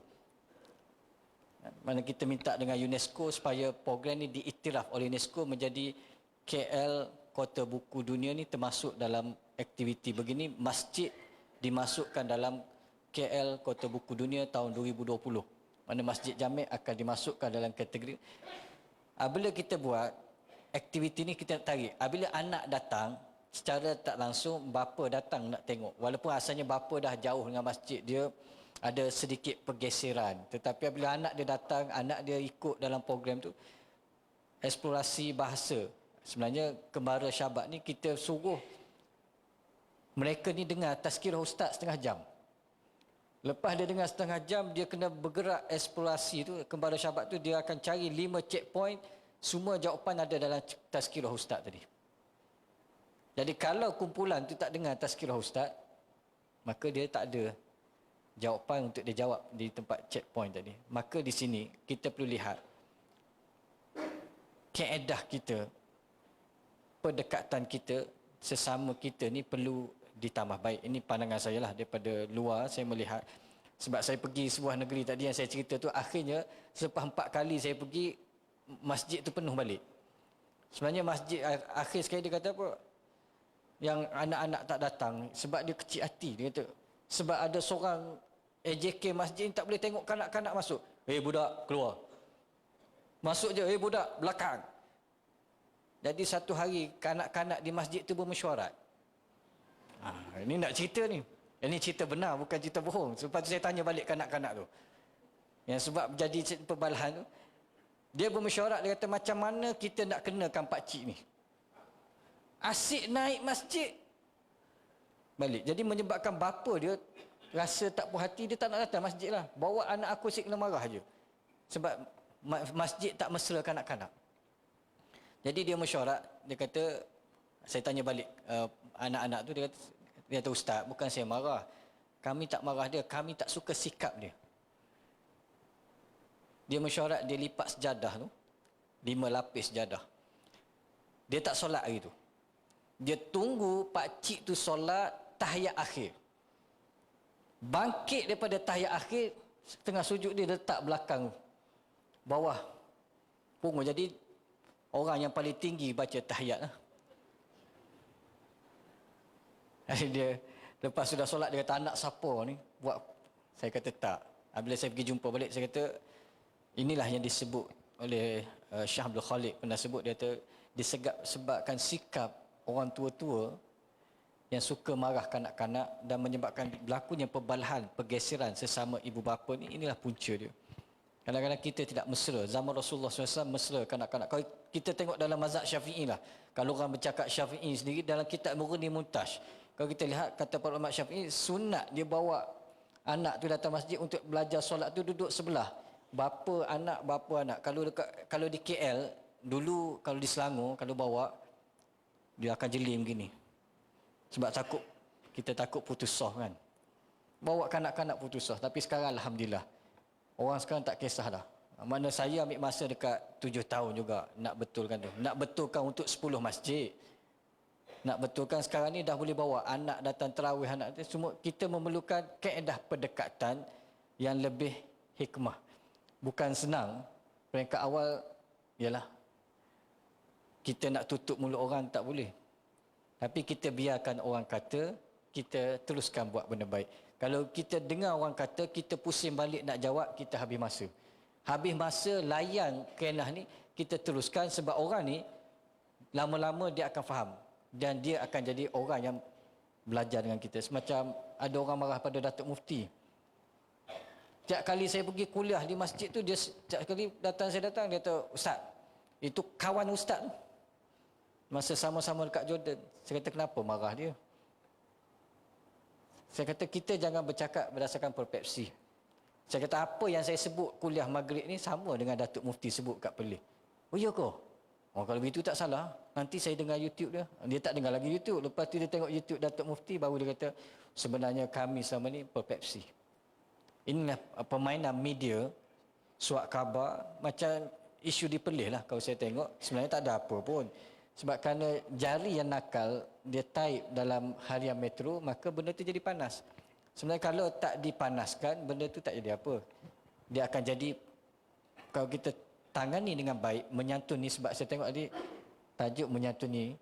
Dan kita santuni orang tu dengan cara kaedah, maka kita akan lihat persaudaraan tu berlaku sesama kita. Sebab tu dalam sebuah kitab ditulis oleh Syekh Sulaiman Audah, Syukran ayuha ada, terima kasih pada musuhku. Sebenarnya di situ kita melihat orang yang bermusuh dengan kita, sebenarnya dia akan mematangkan kita balik. Matangkan kita balik macam mana kita nak berbaik semula dengan mereka menggunakan kaedah yang lebih baik. Sebab kita ni kena melihat ada perkara kita bekerjasama dalam hal yang kita sepakati, ada benda kita saling memahami, benda yang kita berselisih. Tapi kita sepakat buat benda yang boleh sepakat dulu. Benda yang selisih tu kita cuba kendurkan. Kalau kita getah ni, kalau kita tarik, dia makin tegang. Kita kendurkan sedikit supaya kita mereka melihat manisnya pendekatan kita dengan mereka. Mungkin ada, kita pasal ni pun ada yang geram, dia tak tengok ni. Ada yang okey, dia cuba tengok sikit, orang luar datang cakap, dia kata kan. Dr. Azman memanglah, kalau saya datang dia suruh cakap juga di Perlis ni. Jadi di situ kita lihat konsep kita pendekatan ialah kita cuba dekati orang ni. Dan jangan kita suruh dia dekati kita. Dia nak dekati kita memang dia hati dia dah rasa tengok muka Ustaz Sirajuddin dia kata, nak marah kan. Tapi bagaimana Ustaz Sirajuddin mendekati mereka? Sebab Imam Hasan Al-Basri kita lihat pendekatan dia macam mana. Bila orang tu maki dia, kutuk dia, orang ni yang dia beri sedekah. Orang ni yang dia bantu. Jadi orang tu kata, saya ni hari-hari kutuk awak, tapi awak bagi sedekah. Dia kata, sebenarnya awak banyak buat baik kat saya. Dia kata, kenapa buat baik? Sebab setiap hari awak kutuk saya, pahala dapat pada saya. Awak beri pahala pada saya. Awak orang yang baik. Awak beri pahala pada saya. Dan sekarang saya kena terima kasih pada awak sebab awak baik. Jadi saya sedekah buah kurma pada awak. Tanda saya pun nak buat baik juga pada awak. Akhirnya, apa yang berlaku, orang tu malu dengan pendekatan yang ditunjuk oleh Imam Hasan Al-Basri. Maknanya kita mungkin, ialah memang kita berada di pihak yang benar. Kita berhujah dengan dalil Quran dan hadis. Memang mereka tahu, tetapi macam mana kita nak turunkan keegoan mereka tu supaya mereka berkawan dengan kita. Saya pengalaman, sebab di Perlis tak ada, dia okeylah kita dah negeri sunnah ni kan. Tapi di negeri lain, kita berdepan dengan situasi yang agak sedih juga. Mula-mula mengajar, jangan pergi kuliah Ustaz Salahuddin. Pergi kuliah dia, habis kita sesak semua. Saya senyum je. Yang kata saya sesak, itulah sekarang. Yang ikut kuliah. Mana masjid saya pergi, mana itu yang diikut. Sebab apa? Kita tak marah dia. Yang dia kata sesak saya tak apa. Sesak saya, Ustaz begini, sesak gini. Tak apa. Malam ni kita jumpa kat kedai. Kenapa Ustaz? Sebab saya sesak, saya nak belanja makan. Jadi dia tengok orang sesak belanja orang makan. Pelik dia kata. Makin dia kata kita, makin kita dekati dia dengan pendekatan memberi cara yang berbeza, melihat watak yang berbeza. Sebab manusia ni berbeza watak. Yang keras ada. Lepas sudah kita kuliah masjid, nak balik tu dia tahan kereta. Ustaz, lain kali jangan datang masjid ni. Ustaz bawa ajaran tak sama dengan masjid kami. Kata terima kasih. Yang macam mana boleh saya buat yang sama? Ustaz bawa kitab mazhab Syafi'i boleh tak? Oh boleh. Yang tu saya nak bawa. Saya bawa Syafi'i mengajar, dia kata, macam mana Syafi'i sebut sama dengan Ustaz sebut yang kitab lain pula? Kata sama jugalah. Akhirnya apa? Dia kata, rupanya sama ni kami ikut Syafi'i Melayu lah. Mana bukan ikut Syafi'i betul, Syafi'i Melayu. Jadi mereka sendiri akan mula faham. Sebab apa? Kita pendekatan dengan memberi maklumat. Kalau kita pendekatan dengan bentuk konfrontasi, maka kita tak dapat untuk menarik mereka lebih dekat dengan kita. Mereka akan kata, ini kalau Jabatan Agama Islam datang ni tak ada kerja lain. Dia akan melihat persepsi begitu. Mungkin kita boleh ubah persepsi baru orang kepada kita dengan cara pendekatan kita yang lebih menyantuni. Bukan kata kita kalah, kita tak kalah. Kita mendekati orang dengan menyantuni, itulah kita orang yang menang. Orang yang kalah ialah orang yang marah pada orang. Orang yang sabar mendekati dengan menyantuni, itulah orang yang menang. Jadi kita kena jadilah golongan yang menang di sisi Allah Subhanahu Wa Taala, insya-Allah. Okay, terima kasih Ustaz Salahuddin. Qasa insaf rasa. Allahu Akbar. Jadi cuma dalam isu ni, untuk makluman Ustaz Salahuddin, ada yang mungkin merajuk lah. Bukan sebab apa, kita pun faham. Bayangkan imam tu dah 40 tahun dah jadi imam. Tiba-tiba dipersarakan.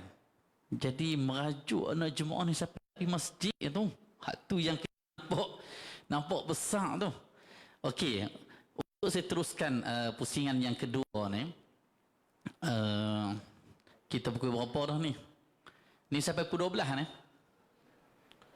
Perkataan sunnah pukul 12 tak balik. Kan? Mungkin nak ni kita cuba singkat dengan aku nampak Datuk Mufti pun letih tu. Kan?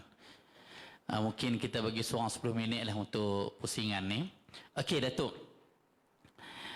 Tadi yang saya tanya boykot dekat Ustaz Salahuddin tu bukan sebab apa?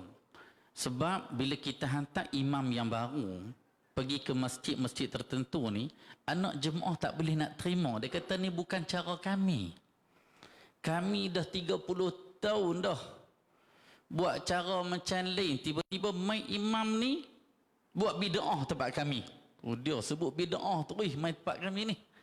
Jadi dalam isu ni kita kata, kita boleh sebut ati'ullah wa ati'ur rasul wa ulil amri minkum, taatlah kamu kepada Allah, taatlah kamu kepada Rasul dan ulil amri, pemegang kepimpinan dalam kalangan kamu. Kan itu arahan daripada Tuhan tu. So taat ulil amri. Cuma isu kita kata perbezaan yang timbul. Sebab masjid-masjid dalam Perlis ni, mereka tak boleh nak merasakan mereka duduk dalam Perlis. Kan? Kerana hak tak ikut garis panduan yang ditetapkan, yang mana dia telah diputuskan oleh Jawatan Kuasa Fatwa 2006 dulu. Masa Datuk Mai yang mufti yang pertama dulu. Dah diputuskan dan diwartakan pada 2007 sebagai garis panduan masjid. Cuma 2006 kita ada buat penambahan sikit dalam garis panduan masjid yang hak kita putuskan 2007. Jadi ada masjid ni tak mau ikut sebab apa? Sebab mereka tak rasa mereka duduk dalam Perlis. Mereka rasa macam kami ni ulil amri Kedah kot, kami ni ulil amri Penang kot. Kan? Jadi duk kod macam tu. Jadi nak tanya Datuk lah, macam mana cara kita nak mengatasi? Selaku mufti ni, selaku pengurusi Jawatan Kuasa Fatwa, dah bincang banyak dah. Bahkan bukan setakat kita putuskan benda-benda yang khilaf, kita tarjihkan mana pandangan yang lebih kuat berdasarkan Quran dan hadis. Dalam masa yang sama kita tengok ada isu-isu khilaf. Kan? Yang mana kita putuskan, tetapi khilaf tu juga kadang-kadang kita terpaksa raih. Kalau kata masjid kawasan ni tak apa, Sanglang ni sepadan Kedah. Pada Sanglang Perlis tu Perlis lah. Guak Sanji sepadan belah Kok Diang, Calun apa semua.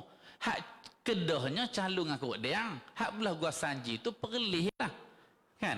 Jadi nak tanya Datuk, bagaimana untuk kita nak mengatasi, kita nak meraihkan, kita nak menyelesaikan banyak pandangan? Kan? Sebab kadang-kadang setengah ustaz-ustaz dia pergi ngajaknya, dia kata kita ni kena ikut mazhab anak jemaah. Kalau jemaah nak kunut subuh, kena buat kunut subuh. Kalau tak, kami tak pergi masjid. Padahal orang yang berkenaan pergi semayang kat Mekah Madinah, buat haji, buat umrah, tak apa pula. Patutnya kita kat Perlis ni berbangga. Perlis ni dah sama macam Mekah Madinah. Tapi bukan bermakna tak payah pergi buat umrah ngaji pula. Orang kata mai Perlis sudah. Kan tak jadilah. Cuma dari sudut solat, dari sudut hukum hakam, bukan kita nak kata Mekah Madinah tu semua betul belaka. Tetapi kita kena ingat Nabi mai ikut Nuh. Bukan Nabi mai ikut Malaysia ni. Kan? Cuma hak kita dekat Perlis ni kita dah ada perbincangan hukum. Jadi macam mana kita cuba nak meraih dalam isu yang macam ni di masjid-masjid? Sila Datuk. Okay, bismillah. Alhamdulillah. Panjang soalan ni.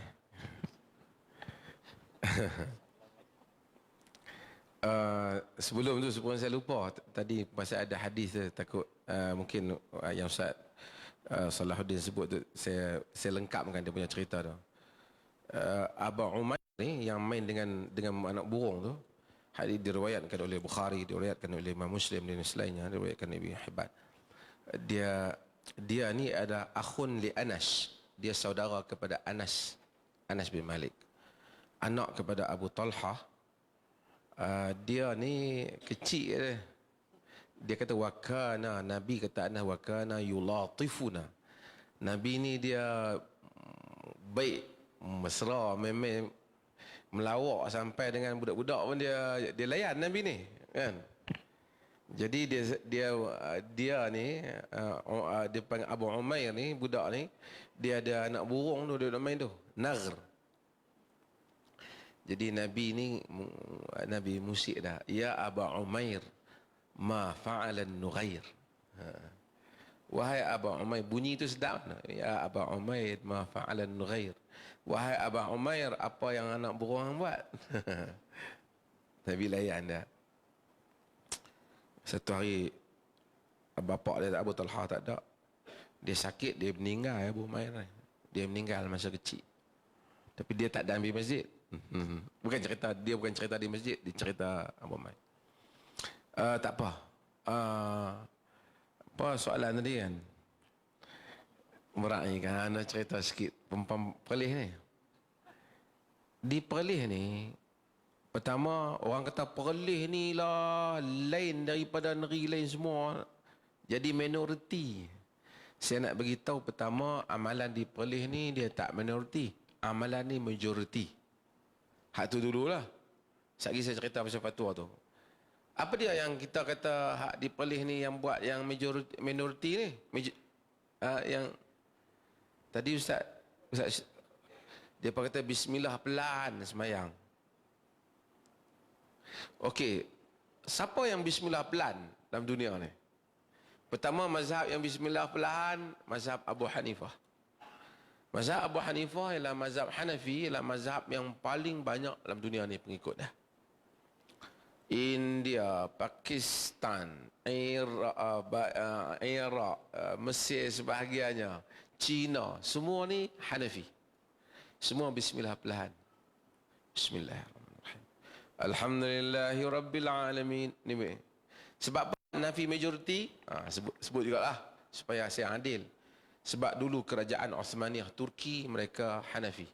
So pengaruh politik menyebabkan dua kesan yang kita lihat dalam umat Islam. Pertama mazhab Hanafi, kedua qiraat Hafs. Kerana qiraat itu dipakai oleh kerajaan Osmaniyah. Mereka khalifah yang akhir. Okey. Mazhab mana lagi yang bismillah pelan? Mazhab Hanbali. Bismillahirrahmanirrahim. Alhamdulillahi rabbil alamin. Itu Hanbali di mana? Saudi, Qatar, sebahagian Kuwait dan macam-macam lagi lah. Dan juga mazhab Ahlul Hadis. Habis Morocco, Algeria, apa lagi? Libya. Negara-negara Afrika ni besar-besar. Mauritania. Mereka ni bismillah pelan kan kuat? Mereka bismillah pelan. Bukan saja bukan bismillah pelan. Mereka tak bismillah langsung. Bahkan di sisi mazhab Malik, bismillah di dalam Fatihah, untuk Fatihah dalam salat itu makruh. Jadi kalau kira timbang tara, Perlis itu majoriti. Hak Perlis buat ni majoriti. Cuma di Malaysia ni pasal mazhab Syafi'i, dia nampak macam dia lain lah. Tapi sebenarnya kalau Islam tu dilihat pada peta dunia, tak pelik yang Perlis buat ni. Kunut, majoriti dunia tak kunut. Tak pelik. Tuan-tuan pi, siapa ni pernah belajar US, UK, semayang? Tak nanti pi Mekah Madinah. Tak kunut. Okey. Fatwa Perlis macam mana? Fatwa Perlis ni hikmah tak hikmah? Okey. Tapi fatwa Perlis saya boleh bagi tahu tuan-tuan. Bukanlah kerana saya pengurusi fatwa. Ahli fatwa Perlis ni bukan senang nak buat urusan tu. Ramai duduk dalam tu. Kan semua lulusan-lulusan yang banyak fatwa nak buat. Terpaksa kita mesyuarat fatwa. Mula pukul 8 sudah pukul 12 tak habis. Sambung lagi petang tak habis lagi. Sambung lagi malam tak habis. Punya nak dapat 2-3 keputusan. Dia berperang habis dalam tu baru dapat. Apa keputusan-keputusan yang dibuat tentang hal-hal ini? Bismillah kuat dengan pelan. Fatwa Perlis kata masalah ini ialah masalah khilaf yang muktabar di kalangan ulama. Maksudnya fatwa mengiktiraf hal ini ada perbezaan pendapat, tidak ada siapa yang sesat. Cumanya fatwa jawatankuasa mentarjihkan, menganggap pendapat yang kuat ialah dengan memperlahankan bismillah itu. Pendapat pilihan. Dan tak peliklah pendapat pilihan. Dan pendapat itu menjadi amalan negeri. Seperti juga kunut. Tak ada orang kata Perlis pergi kata kunut sesat. Tak ada. Ni tambah cerita. Kita cuma kata ia pandangan yang taif. Bukan yang kuat. Di sisi kita. Di sisi mazhab Syafi'i, dia kuat. Tak ada masalah. Bukan kita bagi pandangan, banyak mazhab lain bagi pandangan yang sama. Adakah kita iktiraf ia sebagai suatu pandangan yang ada dalam mazhab yang lain? Kita tak pernah kata sesat. Habis itu kenapa Tok Imam tak boleh? Tuan-tuan pergi ke Kedah, bukan saya nak sebut, tuan-tuan pergi ke Pahang, tuan-tuan pergi ke Selangor, kalau Tok Imam itu tak kunut, 3 subuh, saya ingat dia kena berhenti. Di Perlis ni ada Tok Imam 10 tahun tak kunut, tak berhenti. Pasal apa? Mereka mazhab Syafi'i. Dan tak ada orang kata, ui depa tu keras, pakai sesat mazhab lain. Tak. Kerana mengiktiraf itu adalah pilihan negeri. Dalam bab ini, dia panggil. Kita ada pilihan. Tuan-tuan kalau di Perlis ni, nak solat bukan jadi Tok Imam rasmi di masjid. Patut tu pun mai belakang lah. Habis dah semayang dah, kita mai bah daripada mana tu, nak pergi Langkawi apa, berhenti di masjid. Bismillahirrahmanirrahim. Alhamdulillah. Tak ada siapa orang boleh kata sesat. Tak ada. Tak ada siapa akan buat aduan, tak ada. Cuma yang rasmi. Sebab apa?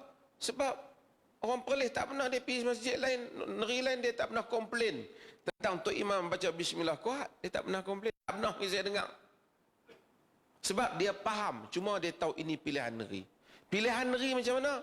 Dia panggil hukmul hakim yarfa'ul khilaf. Hukum pemerintah itu mengangkat khilaf. Kaedah. Apabila ada satu perbedaan, siapa yang nak tentukan? Semua nak kata, hak ni Syafi'i, hak ni Maliki. Siapa nak tentukan? Di dalam masail muayyanah, dia panggil dalam masalah yang tertentu, yang mana perbalahan itu kuasa pemerintah menyelesaikan masalah bagi isu itu. Bukan, mungkin kita tak setuju, kita dia paling tuan-tuan nak balik, nak kunut 2 jam pun kunutlah, tapi bukan di dalam urusan rasmi pemerintah. Nak baca bismillah kuat, bismillah lah. Sampai tu rumah terkejut pun tak apa. Di rumah, tak ada masalah. Kerana kita tak akan fatwa kata dia sesat. Tapi kita kata bukan urusan rasmi. Macam mana? Saya nak contoh. Bagi yang contoh yang ekstrim lah. Bagi di Perlis. Tuan-tuan buat di negeri lain, Pulau Pinang, supaya orang tak marah, saya dulu orang Pulau Pinang. Satu orang suami kata, aku talakkan hang 3 talak. Marah kat bini dia. Baru menikah 6 bulan, marah-marah, guna 3 terus. Contoh ni, nak faham. Talak-talak menangislah bini. Modal hak nikah itu pun bayar tak habis. Lepas reda, menyesal. Dia kata, abang talak sampai 3, tak ada dah lah kita. Suami dia kata, memanglah abang silap 3, tapi ada pendapat kata, talak 3 ni jatuh 1 saja. Bini dia kata, mana ada 3 jatuh 1, 3 lah. Abang mengaji. Saya tak pakai abang mengaji tu. Saya kira hak daripada saya mengaji daripada kecil, 3 mesti jatuh 3. Okey, tak apa. Kalau abang tak setuju, abang duk kata 1, saya kira 3. 1, 3, 1, 3. Tak boleh. Jom kita pergi kat Tok Qadi. Tanya Qadi di Pulau Pinang, 1. Dia tak 3, jatuh berapa? Qadi Pinang kata jatuh 3. Jadi talak tu jatuh 3 ke 1? 3 ke 1? 3. Sebab dia telah bawa perbalahan itu pergi kepada pihak yang berkuasa. Pihak berkuasa menyelesaikan perbalahan. Kena terima. Walaupun suami dia mungkin anggap 1, tapi dah mai ke meja pemerintah, penyelesaian di situ. Contoh yang lain pula. Tajuk yang sama. Boleh faham ke ni ya? Kena tengok pelan-pelan ni. Satu Malaysia tengok ni, saya nak bagi faham. Kan? Depa tu pasangan mai duduk di Perlis. Berlaku yang sama. Suami dia kata, suami dia buat angin macam tu juga. Tapi hak ni menikah lama dah. Aku talak 3. Isteri dia pun syok. Kan? Hati sedih kan? Lama dah dia nak tinggal kan? Lepas tu suami dia kata, pasal apa talak 3 ni? Talak 3, jatuh 1. Suami dia kata. Yang tu yang abang duk mengaji daripada muda dulu. Weh, saya kira talak 3 jatuh 3. Tak, 3 jatuh 1. Suami dia kata 1, dia jatuh 3. Jom kita pergi kat qadi. Qadi kata di sini talak 3 jatuh 1. Jadi hukum dia talak 3 ke 1? Sebab hukmul hakim yarfa'ul khilaf. Keputusan pemerintah mengangkat perbalahan. Apabila perbalahan itu dibawa ke tangan pemerintah. Kalau tidak, tak ada peranan pemerintah. Kan? Kerana Nabi kata, alal mar'i muslim as-sam'u wa ta'ah ma lam yu'mar bi ma'siyatin. Fa idza umira bi ma'siyatin fala sam'ata wala ta'ah. Di atas setiap individu muslim hendaklah dengar dan taat kepada pemerintah selagi dia tidak menyuruh kepada kemaksiatan. Apabila dia menyuruh kepada maksiatan, tidak ada dengar dan taat. Apabila pemerintah memutuskan satu hukum yang khilaf, yang ia bukan maksiat, menyelesaikan masalah, pemerintah, kuasa pemerintah diambil kira. Habis itu hak mana berkelahi 2-3 hak tak omai pemerintah, mereka boleh putuskan. Katakanlah, saya buat contoh lain, nak pergi faham ni. Hak Penang tadi, hak Penang punya. Geng Penang. Mana geng Penang? Sabri duduk dah tadi kat belakang. Mana ni? Geng Penang. Geng Penang pergi talak. Abang talak sampai 3, kita baru menikah. Tapi abang duk pergi mengaji, mereka kata talak 3 jatuh 1. Ini geng-geng Sabri punya geng. Kan? Betul ke abang? Betul. Tak percaya cuba dengar YouTube Ustaz Sirajuddin Abdul Sattar, Imam Besar Perlis. Dengarlah Ustaz Sirajuddin hurai. 1 tu. Habis tadi talak bang, kira 1 lah. 1 lah. Tu kalau nak bawa, nak daftar, daftar abang 1 lah. Pi abang ni suami saya talak 1. Tak apa. Pasal mereka tak berbalah, dia terima pendapat tu, dia bawa ke hakim, dia tak bawa perbalahan. Hakim memutuskan hal itu. Sama dengan kes di Perlis tadi. Faham tak? Tapi kalau mereka berbalah, mereka tak boleh nak buat keputusan. Mereka bawa pergi ke pemerintah, pemerintah putus. Cerita dia macam ni. Masjid di bawah Majlis Agama Islam dan Adat Istiadat Melayu Perlis.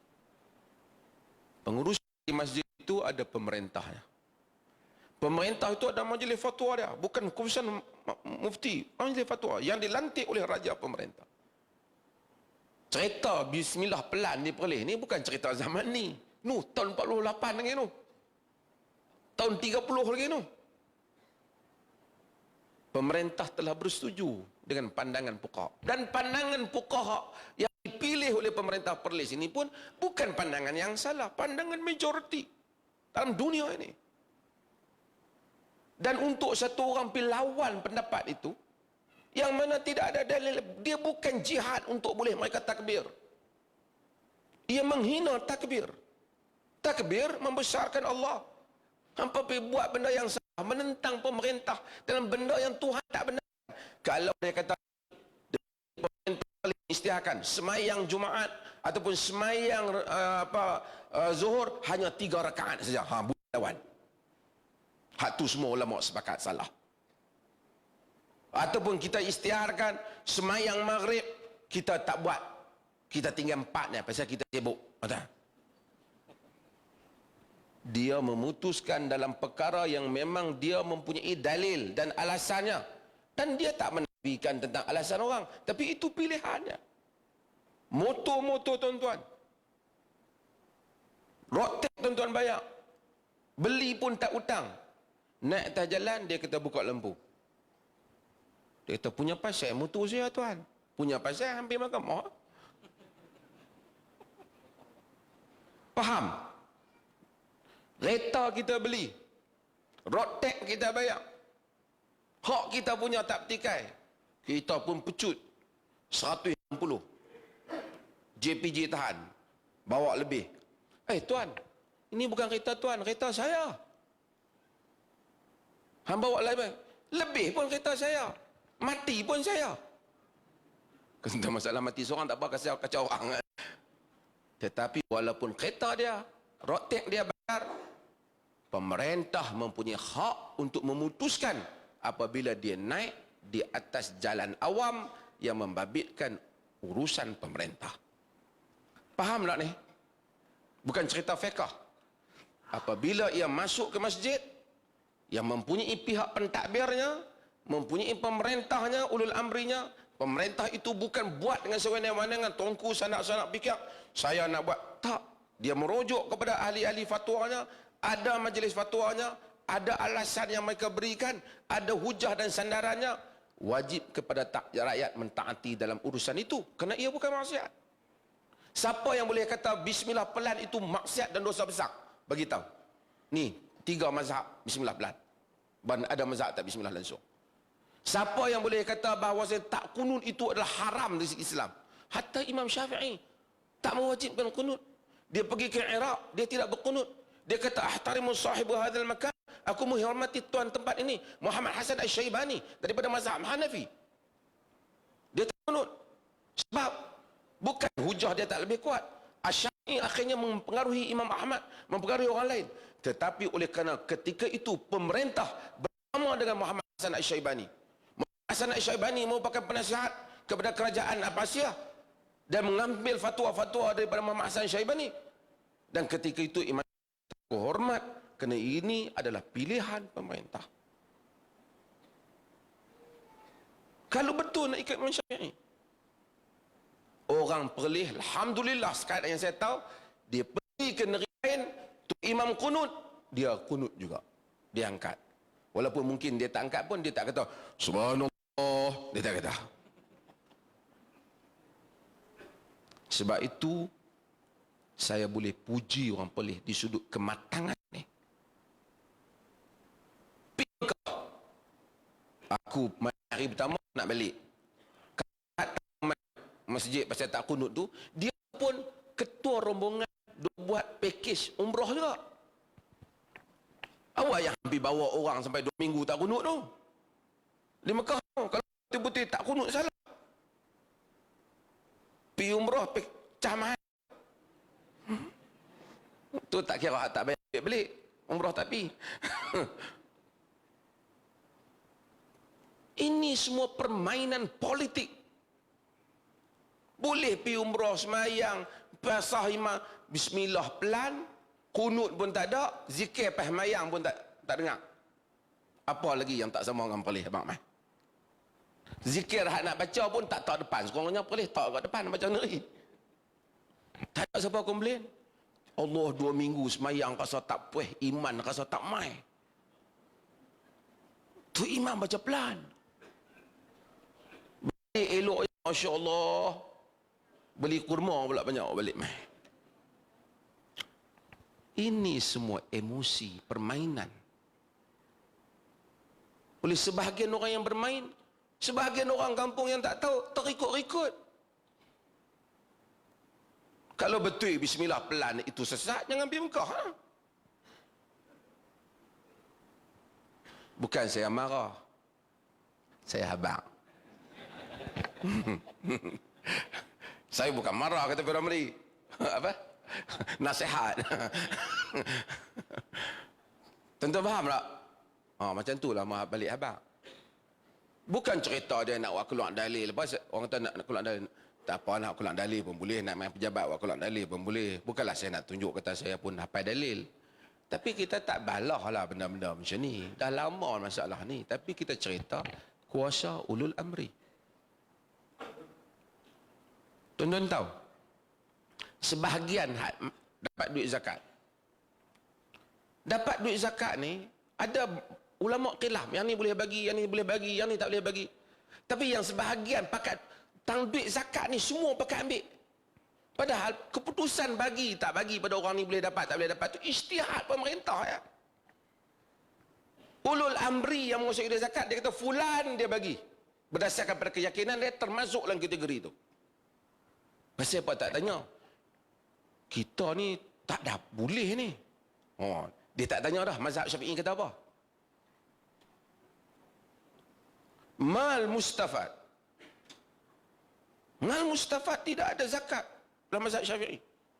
Zakat pendapatan tu yang tuan-tuan nak potong tu, mazhab Syafi'i tak ada. Sebab itu sahibus samahah Tan Sri Datuk Sri Arusani, dia di Perak dia pegang tak ada zakat pendapatan kerana itu berbeza dengan mazhab Syafi'i. Negeri-negeri yang buat zakat pendapatan tu bukan mazhab Syafi'i. Ni mai bulan puasa ni bayar peterah pakai duit ni kan, negeri-negeri lain pakai istihad berapa ringgit. Ini bukan mazhab Syafi'i, ini Hanafi. Kalau ikut betul kena bayar dengan berah. Tak ada lah orang kata kita pulau peterah tahun ni RM7. Bahkan ada yang pergi cetak resip awal pada maib pun dah. Tak tahulah tu negeri mana, kayangan mana. Awak tak tahu mana boleh pakai duit. Nak pakai berah lah mazhab Syafi'i. Tuan-tuan, ini cerita main-main semua ni. Bukan cerita mazhab tak mazhab. Cerita saja. Nak bahas aku nak berkelihang. Yang tu itu tak ada. Orang jenis main guli tak berhati. Nak berkelahi. Kalau betul-betul ilmiah. Hak mana ilmiah tu saya bukan nak ni. Aku mau main tak pentas macam ni. Hang cakap sepatah aku nak abang. Lepas tu dia cakap balik kan. Tapi kita tak maulah kan nak pemalukan orang atau pemalukan kita sendiri, tak payahlah. Jadi benda ni tak ada non-issue di Perlis. Hak dia buat demo tu pun bukan main masjid sangat pun. Ada yang celapak daripada negeri sebelah main buat demo. Kan bukan main masjid pun. Tapi kita tak kata apalah. Kerana Quran kata, wa ibadur rahman alladzina yamshu 'alal ardi hauna wa idza khatabahumul jahiluna qalu salama. Dan hamba-hamba Ar-Rahman, hamba-hamba Tuhan Ar-Rahman, orang-orang yang berjalan atas muka bumi dengan rendah diri, dan apabila orang-orang jahil duk berbalah dengan mereka, berhujah mereka, qalu salama. Okey, goodbye kata. Tak payah duk kelai. Tak guna. Kata Imam Syafi'i, jadaltu aliman faghalabtuhu wa jadaltu jahilan faghalabani. Aku bertengkar dengan orang alim, menang aku. Bertengkar dengan orang jahil, boleh dia kalah aku. Macam itulah. Sebab tu kadang-kadang main dengan emosi ni tak guna. Kalau main betul-betul ilmiah, nak cerita, kita cerita macam ni lah. Bukan cerita dia tak puas hati pasal nak pergi kecil hati apa? Kecil hati saya tu Imam Bismillah pelan. Apa dia ni? Yang tak semayang langsung banyak ni, yang tak kecil hati kan ni? Ini semua lah tuan-tuan. 3 Abdul mah.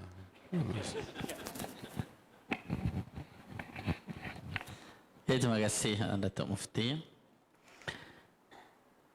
Tak tahu nak komen pun boleh faham semua lah kan. Maksudnya hak mana yang macam Mufti sebut tadi, kata kereta sendiri. Ni kereta aku ikutlah nak bawa banyak mana pun. Masalahnya hak sebut ni, dia rasa ni masjid aku, ikut aku lah nak buat macam mana. Tu masalah tu dia tak rasa masjid tu di bawah Majlis Agama Islam, dan dia tak rasa dia dilantik oleh Amri juga. Kan? Kalaulah dia rasa macam tu, patut wajiblah dia ikut ulil amri tu. Kan? Okey, untuk yang terakhir, Ustaz Salahuddin mungkin boleh buat kesimpulan juga yang terakhir ni. Di masjid, kalau kita nak bezakan antara masjid kampung, pekan, bandar, kalau semua boleh buat penyelarasan dari sudut pengurusan masjid, dari sudut pengirahan masjid, dari sudut prasarana, dari sudut persekitaran, jadi pengurusan tu kalaulah dikuatkan antara jawatan kuasa masjid dengan pegawai masjid, perkhidmatan kena ada, kita kata solat 5 waktu lepas tu dengan kuliah pula mereka semua kuliah melibatkan semua lapisan. Sekarang kita buat ada tuition dekat, kita buat tuition bawah kerajaan negeri dekat beberapa masjid, 6 masjid seluruh Perlis ni. Antaranya Masjid Alwi akan ada tuition untuk UPSR, PT3 dan SPM. Maksudnya kira bukan masjid ni untuk ustaz-ustaz saja. Nak ngaji bahasa Inggeris, matematik untuk anak-anak kita pun kita buat dekat masjid. Daripada anak-anak berlari dekat luar masjid, lebih baik berlari dalam masjid. Tu tak pelik sebab orang kita ni kadang kalau budak-budak berlari dia marah sangat. Dia kata apa budak-budak berlari? Sebab hak berlari yang peliknya kalau orang tua berlari dalam masjid. Hak tu tak pelik kan? Cuma saya nak minta Ustaz Salahuddin masjid yang kerajaan kuasa masjid dari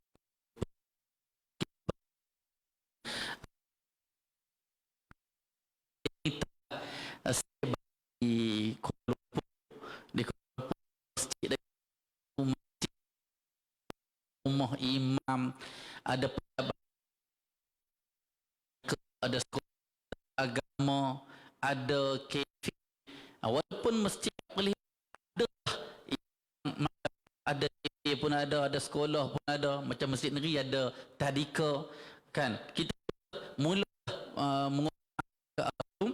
dan di masjid memerlukan persekitaran yang cantik untuk menarik perhatian jemaah masjid. Jadi apa pandangan Ustaz? Terima kasih Ustaz Sirajuddin. Berkaitan dengan peranan AJK lah. AJK ni tak kira di mana lah, di Perlis ke, di Selangor ke, di Kuala Lumpur ke. Kalau kita memegang jawatan, kita tertakluk dengan pemerintah. Kita terima jawatan surat tu sebagai AJK masjid, pengurusi masjid dan sebagai imam masjid. Kita kena ingat wa'ufu bi'ahdi ufu bi'ahdikum. Bila kamu pegang janji, kamu kena tunaikan janji tersebut. Apa yang berlaku sebagaimana kita faham, daripada mereka salah faham. Apabila diberi jawatan dia kata ni hak aku. Jawatan bukan hak. Apabila dia sebut jawatan tu hak dia, dia akan jadi lain. Ini sebagaimana dibincang oleh para ulama dalam kitab Al-Idarah fi Islam, pengurusan dalam Islam, dia kata kalau seseorang tu diberi jawatan, apabila dia kata jawatan tu hak dia, dia urus takbir dia akan lain. Macam Ustaz sebut dia lah.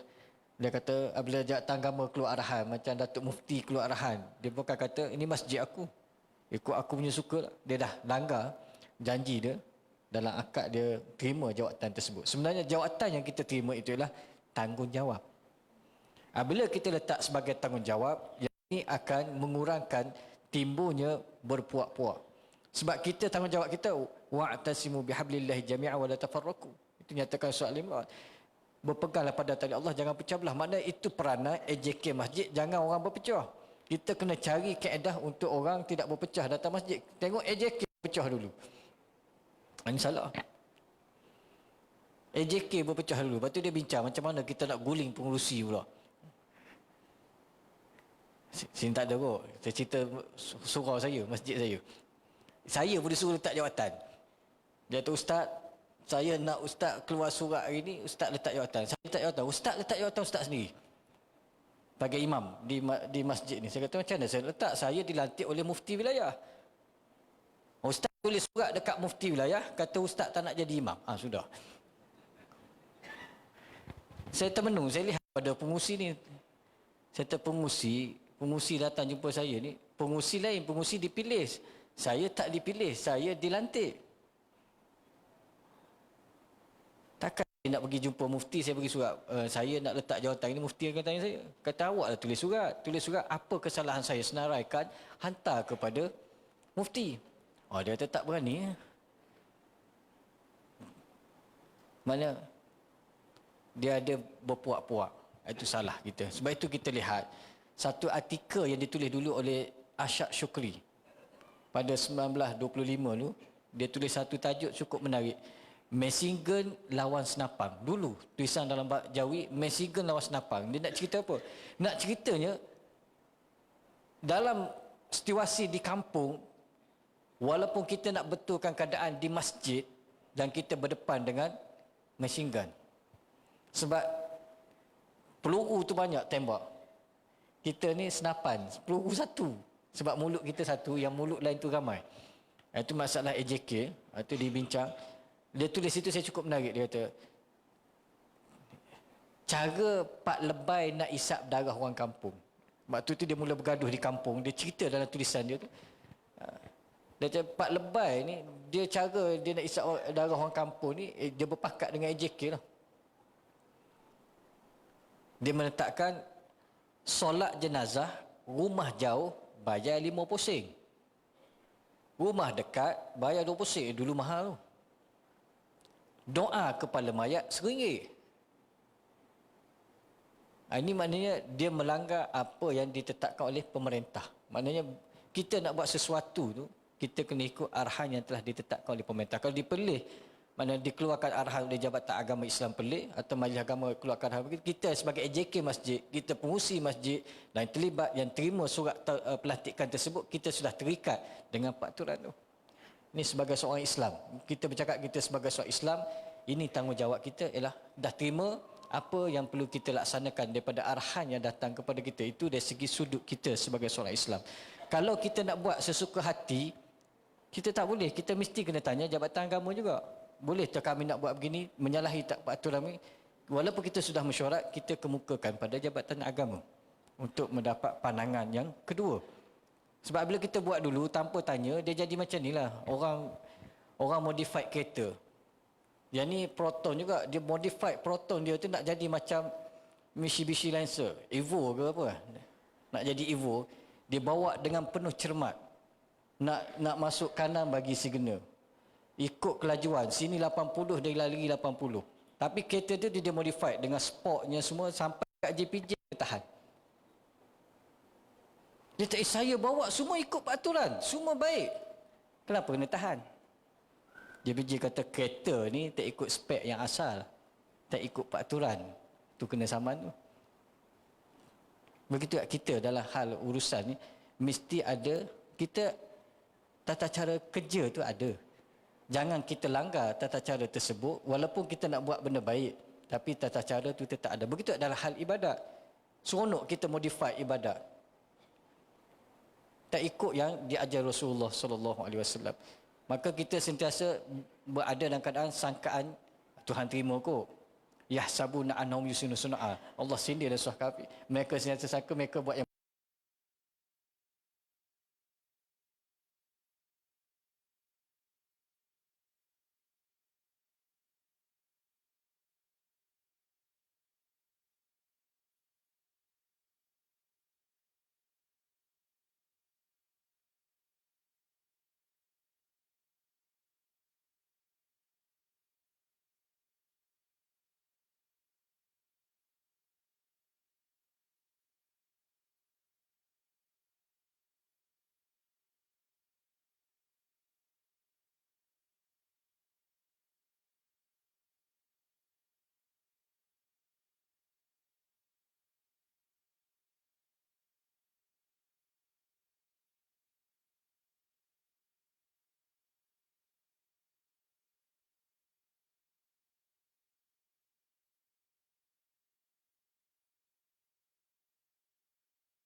Salah, mendirikan salat, pergi masjid mendirikan salat. Wa atazakah, bayar zakat. Wa lam yakhsha illallah, dan mereka tidak takut melainkan Allah. Fa'asa ulaika, dan mudah-mudahan ni Tuhan sebut.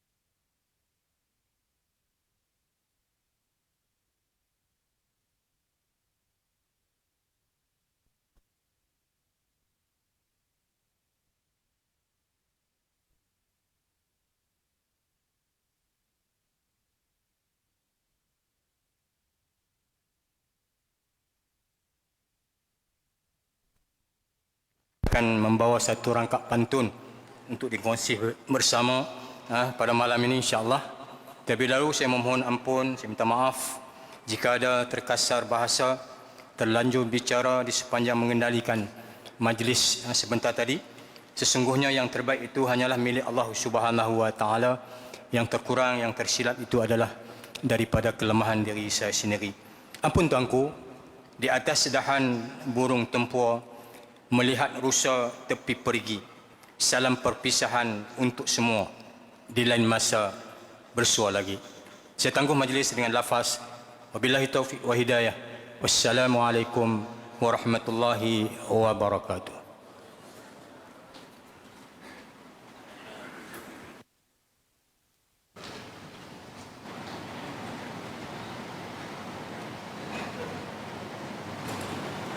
Untuk makluman tuan-tuan hadirin sekalian, selesai kita solat Isyak dan solat sunat ba'diyah nanti insya-Allah kita dijemput semua untuk ke meja hidangan insya-Allah. Terima kasih.